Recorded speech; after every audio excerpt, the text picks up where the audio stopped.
Today I want you to think chocolate. Dessert? Nah, much more than that. 3 different things. We're gonna go first off appetizer. I'm doing a chocolate chili prawn. We're doing some braised shanks, and then we are going to do a chocolate pate with strawberries. All awesome recipes, all versatile chocolates. So let's get started. First thing I want to start is we're going to be doing our shanks. Today I'm doing veal shanks. They're beautiful. I've got about a 1/2 inch cut on that. What we're doing is called a braising. Now braising, it's all about a cooking technique. What that is, it actually goes back to caveman days, way back in the day. And what it is we're going to build ourselves a beautiful flavor up of a different sauce, and we're going to have the shanks go right into it, and it's going to go in the oven and slow cook for 2 hours. So let's get started on this. First thing we always deal with is a hot pan. I've turned the pan on. Yes, it is hot. Never start with a pan cold because the steel will actually contract, and you want to make sure that it doesn't grab the meat on you. If you go with a cold pan, it's going to actually grab that meat and stick to the bottom. It won't work so well. You can tell it's hot enough. If you take a look here, the oil actually is dancing, okay? That's what you're looking for on this. So we've got the oil in the pan, and now we're going to go with the shanks. These here I'm using is veal shanks today. This recipe would work equally as well if you use lamb or beef, doesn't really matter. Now remember, nothing comes seasoned, so you want to season every step of the way. We're doing some salt and some pepper. The pan's nice and hot, the oil's hot. Now we're going to hit these in the pan. This is only going to go for, I'm telling you, maybe 2 minutes aside. All I'm looking, no, it's not quite ready here. Let's bring it up. All I'm looking for on this is to sear it. And when you sear, what you're looking for, nice little crisp and brown. That's going to hold all that moisture inside before the cooking goes. I think we should just be about ready here. Grab that. There you go. You want to hear that sizzle. That's your trick. So while this is actually searing on each side, Sherry, do me a favor. You're gonna, after 2 minutes, we're gonna turn this. Just leave it alone. Don't play with it. I want to talk to you about the flavor components now. Okay, so I'm building here. It's called a mirepoix. Mirepoix, you know, interestingly, it's a little town in France. And what that is it's a flavor building that we're going to be doing here.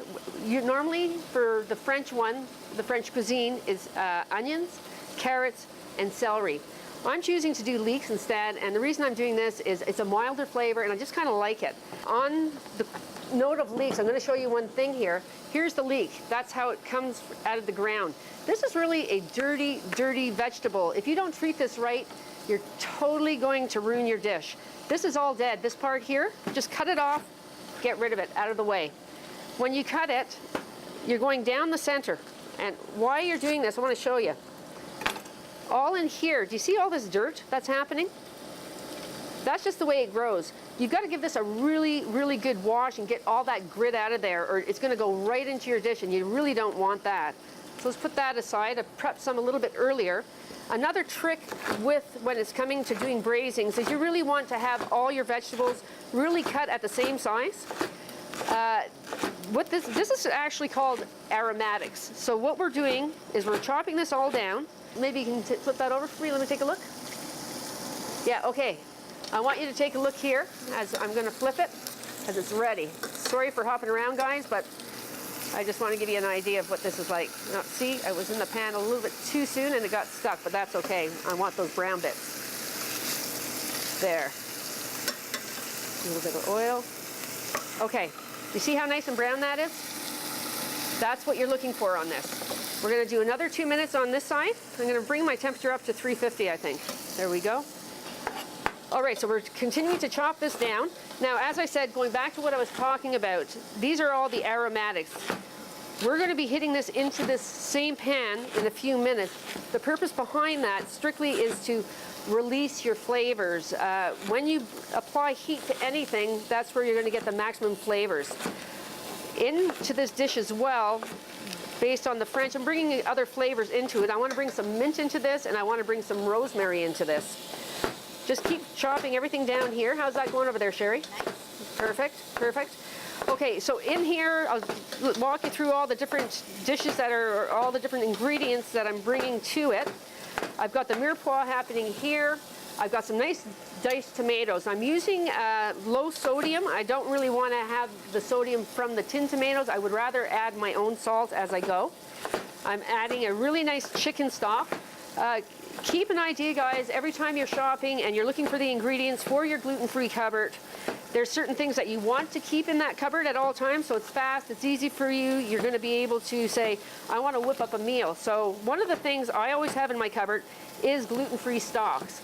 I can get some at the store, the organic ones. I get chicken, I have a beef one, I have a vegetable one, always on hand in my cupboard at all times. Also, I have diced tomatoes, which is really a good staple in the cupboard. Tomato paste is a good staple. Always garlic. Keep garlic on hand for sure. You want a variety of oils. You can use anything from your olive oils to your grapeseed oil, canola oil. Have a good selection available to you. And of course, wine. Always have wine in the cupboard, and not just for yourself to have a glass of wine, but for cooking. Now, in saying that, I want you to always go with, if the wine doesn't taste good when you drink it, it's not going to taste good in your food, so make sure you get a good quality. This is just about ready here now. I'm going to pull this out and let you take a look. It's nicely browned. We're just pulling this off to the side is all we're doing. It's going to sit for 2 seconds because it's going to go back in the pan. These shanks actually have a long time to go yet. But here's step 1. Now step 2, I'm not going to add any more oil to it at all. I'm just going to go with what's in the pan. There's all these little brown bits. Maybe I'm going to show you before I pop it in. You see there? All these little brown bits here that's come off the meat. That's actually huge flavor. You don't want to get rid of that. You want it to stay in the pan. And I don't need more oil. I've got enough in here. I'm just putting all the aromatics now into the pan. And again, at this stage, I do want to salt and pepper one more time. Put that like that, and some salt and pepper. Okay, this is going to go for just a couple of minutes, just to loosen the flavors up. Now let's talk about what I've picked here as far as my herbs go. I've gone fresh. Rosemary. I love rosemary. I picked this originally because when I first made this dish, I did use lamb shanks and not the veal. But you know what? It goes just as well. This is so fragrant. It's so beautiful. You just need to pull your stems off. Don't even take any of the little leaves off. Leave it whole. One of the tricks to help release your herbs is you're going to take the back of your knife and you're just going to bang it. And all that is doing is it's actually releasing some of the natural oils in the herb that's going to help build your flavor up a little more. We're going to pop that one in as well. Take a good look on that. Yeah, it's coming together, and you know what? I really wish we had some kind of smell-o-vision going on here, because the smells, you're talking aromatics here, and you really, really can smell them. We've got that going in. Next I've got going in is the mint. And again, mint is such a nice, subtle flavor, and it gets a little bit undertone or a little bit a hidden note. When you're actually eating this braising liquid or the sauce that's going to come off of this, it's very beautiful, and towards the end you're just going to get this little surprise of like, what is that? And it's going to be a little bit to figure out, put your tongue on it, but it's going to come through. The mint will come through. Okay, so that's going in. Now I've got garlic. I'm using whole garlic. Why I'm using whole? 2 hours this is going to go in the oven, guys. I want nice big chunks, and then you're going to get a big surprise when you have that nice meal. You go to eat it, you're going to have a little explosion of a nice garlic bud whole. So I'm putting that right in as well. And now I'm looking for, well, I guess I'll use this here, tomato paste. Again, read your labels, really important. Get a good quality gluten-free tomato paste. We're just going to mix that all up. And the tomatoes are going in right on top. Now all I'm doing here is just making this beautiful braising liquid that these shanks are going to go back in, and they're going to get to know each other for a couple of hours. Bring this up a little bit higher. Okay, next I've got going in, I'm hitting it with some chicken stock. Completely in. And lemon. I'm doing the zest and the juice of lemon. I've got 2 lemons that I zested here. And that's going to actually bring in the tomatoes quite nicely. I like that. Now you see all these ingredients I just put in? You definitely need to hit this again with salt and pepper, for sure. Tomatoes, you'll notice, sometimes have a bitter taste to it. Needs to cook down. You need to add flavors to it. Sometimes you can add, if you want, maybe a nice organic cane sugar will help bring it through, or balsamic vinegar as well. Now let's get a little more of the salt and pepper right in. Okay, now here's the trick. We're talking chocolate, right? You're saying, where's the chocolate? I'm putting chocolate in the braising. You think it's crazy, but you know what happened was I actually had the wine that I was choosing to go with this in cooking, and I took a sip of it and thought, wow, that's got a really awesome chocolate taste. So I decided I'm bumping it up, and I'm going to put the wine in as well with that chocolate. So you're going to get this huge after effect of chocolate. It really, really is nice. This is, as far as this goes, very simple. Now take a good look at this, because it is just delicious. Look at, that's your braising. At this point now, what we're doing is we're putting the shanks right back in. And you see how they're covered. We're going to put a lid on this, and it's going to go into the oven. It's going in, as I said, for 2 hours, low and slow. That's the name of the game here, low and slow. So 325 is probably good. Don't peek, don't cheat, don't say, geez, I'm going to see if it's doing it. Let it do its thing. Let it do its thing completely. Okay, well, this is going to go. When we get back, you're in for chocolate treat number 2. Just wait and see.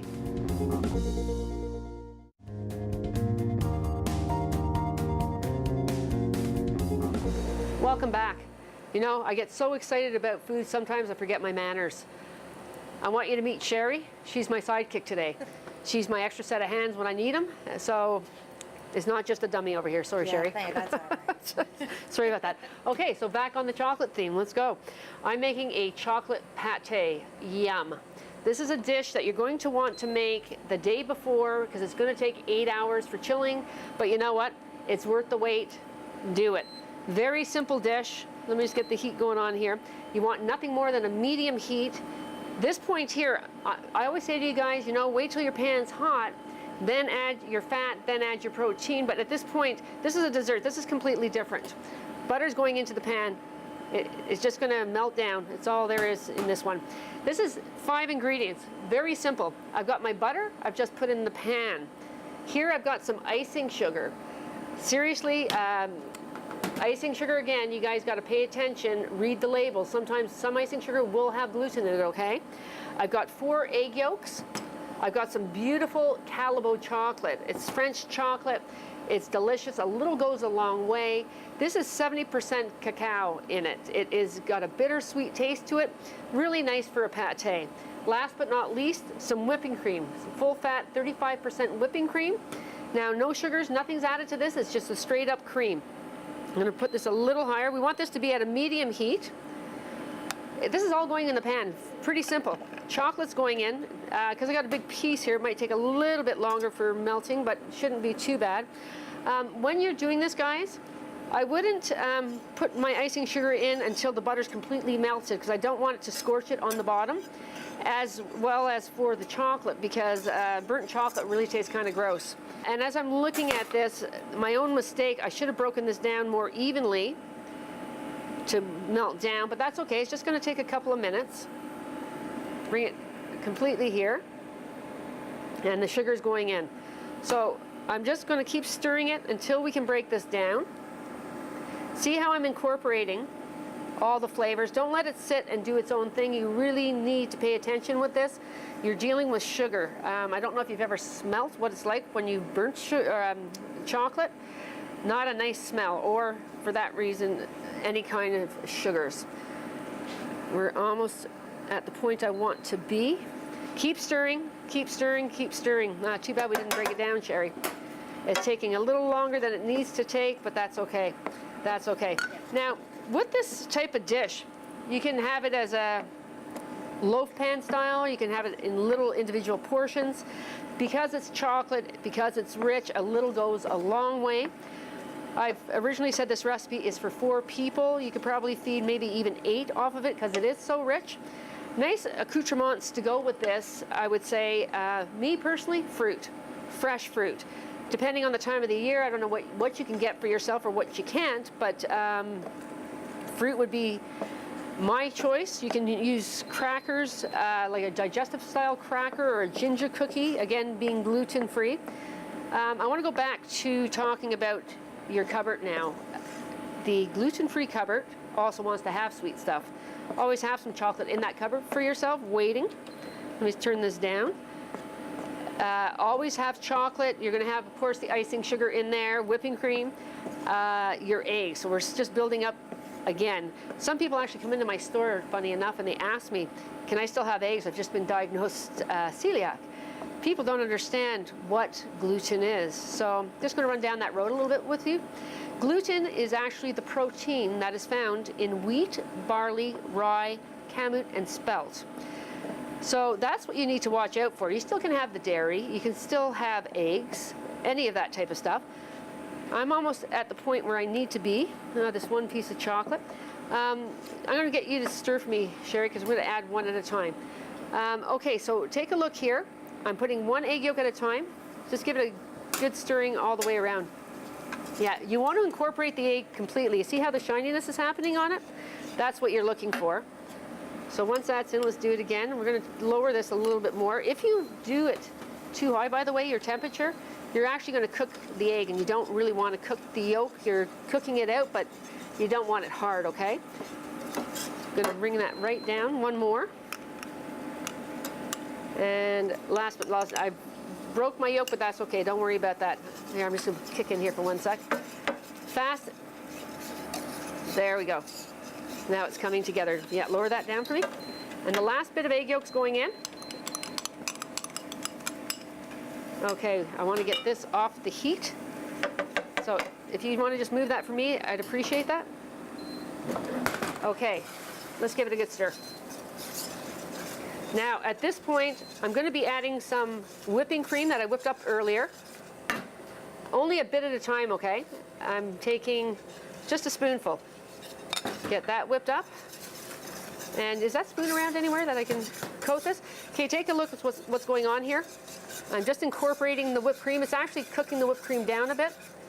This is really, really decadent, really rich. Look at how dark this chocolate is. It is a 70% chocolate. You know, you could do lighter if you want. If you're into the milk chocolate kind of thing, go ahead. But the properties of the milk chocolate aren't the same as the bittersweet for health reasons as well. And you know that old saying, French women don't get fat? Because they go for that good, rich, expensive, dark chocolate. Your cravings, your taste buds about having that chocolate, actually, it satisfies with maybe a half an ounce. You don't need a lot at all. But this dish is so good, you're quite likely to eat the whole thing, whether or not you're hungry or not. I'm just about here. Okay, if we pass over the bowls, we're going to spoon. Do we have the stainless steel spoon, please? I want you to take a look here. That's your final. This is what you want. See how shiny that is? Now, we're going to place this in bowls. I'm choosing individual bowls, okay? You can use a big one. You need to line it with plastic wrap. That's key number one. And we're just going to spoon it right in.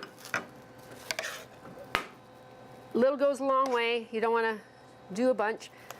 Now, after we do that, I'm going to show you one thing really quickly. It's going to settle out in the fridge.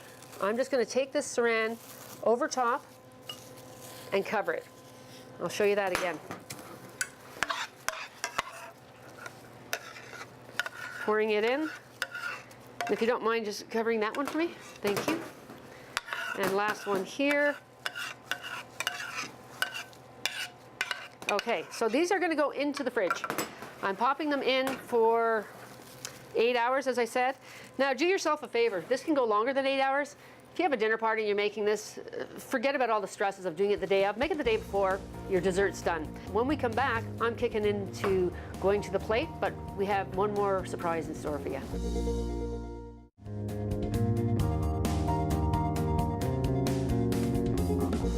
Welcome back. As promised, we got another chocolate dish. Aren't you excited? I am. Okay, guess what we're doing here? Okay, you guys know I'm a freak of nature sometimes. This is a chocolate chili shrimp, or prawns, if you want to call it that. Fast, easy, 2-second dish. Okay, so we want the pan to be hot in this one. I've had it on heating. It's nice and warm. I'm taking a bit of olive oil on here. Take a look at how fast and easy this dish is. And I just want a bit, just to coat. Remember what I taught you guys about? The dancing of the oil? Well, here. You see how it's dancing? That's what I want you to see, okay? All right, so on it goes. We are just hitting the pan with the shrimp. It's going right in. Now, when you cook shrimp, you're just looking to have it opaque, basically. Go ahead and do that. I'm hitting it with some nice chopped garlic going in as well. Okay, now here's the bomb. This is a chili pepper, really, really hot. This is where you're gonna play your own game. If you like heat, go with this. If you don't like heat, go something a little milder. I'm gonna pop that right into the pan. So garlic, chili peppers, and shrimp. Bring it up a bit higher. I want this seared off. This shouldn't take more than 2 to 3 minutes. Let us do its thing for a few minutes. Oh, thank you. Yeah, go ahead and salt and pepper. While it's doing its thing here, I want to show you guys something. Okay, here's our little shrimps. This is our little critters right here. I'm just taking the peel off. I want to show you something right here. You see that? That's actually the poop sack. It's pretty gross. Don't want to eat it. So we're going to get rid of it. I'm just going to pull this out of the way, cut down the center where it is, and we're just going to pull it out. You really don't want to eat this part, guys. Ruins the dish. Fast and easy. That's how we're basically doing the butterflying on it. Take a look at that. Let's leave it up higher, please. Now I'm looking for opaque on this. Flavors are building on here. One of the things I'm bringing into it is some cognac, some brandy. Booze goes a long way when it comes to shrimp. It's beautiful, and as does chocolate. We're going to be putting some zest, which is big time flavor, into here. And we're going to be putting some chocolate, believe it or not. Chocolate and chili really does go. Okay, the heat's doing it. You want it opaque. That's how you know when the shrimp are cooked. They're opaque. Just let it do its thing. Ignore it. Isn't it pretty? Yeah. Okay, I can't add anything more to that. So while that's still going, I'm going to plating over here on the other 2 sections, okay? I'm going to bring it right in front. I've got some beautiful rustic mashed potatoes I made a little bit earlier, because potatoes with this braised shanks that I made are going to go fantastic together. Look at this, guys. Take a good look. It is delicious, absolutely delicious. In it goes. Okay, I'm going to clean that up a bit. Take a look how delicious our shanks are. Next, let's look at this dessert. I plated some for you already. I want you to take a good look at the plating on that. That one just came out absolutely beautiful. I've got some strawberries with it. I've got some orange and ginger cookie. Now, remember earlier when we did this, okay? I just popped it in with the plastic wrap. I want to show you how easy it is to pull out. You just take it and yank it like that. Very easy. It's like a little bomb. And just pop it on your plate. This is really decadent, like I mentioned. A little goes a long way. Okay, I think we're good to finish this off now. Here, take a look. Chocolate's going in. Yeah, chocolate, believe it or not. I'm going to be hitting it with my little bottle of brandy here. And now I'm going to put some nice orange. I'm just going to let all these flavors meld together. Now, it's really neat, this one, guys, because it's chocolate, bittersweet. You got the heat of the chili, big time heat, a little bit of the garlic you're going to taste, and the shrimp. And you know what? This does go. If you think some of the cooking styles out there, cultures, Mexico's one of them, okay? They have mole. That's how they cook with chocolate in a lot of their meat dishes. Here you go. This is done. This is 4 minutes start to finish. I want to show you this. Look at the coating on here. It is so delicious. I think we're going to put it right down. Yum. Take a look at that. Oh no. And it does look or taste as good as it looks. Cloth, please. There you go. Thank you. All right, one last thing to garnish. I think I'm going to put a little bit of orange off to the side. There we go. Okay, this is delicious. We've got a trio of chocolate main course, our braised shanks, the appetizer, chocolate shrimp, pate for finale. Well, you know what? I'm so glad you joined us today, and please try to make it. Bon appetit.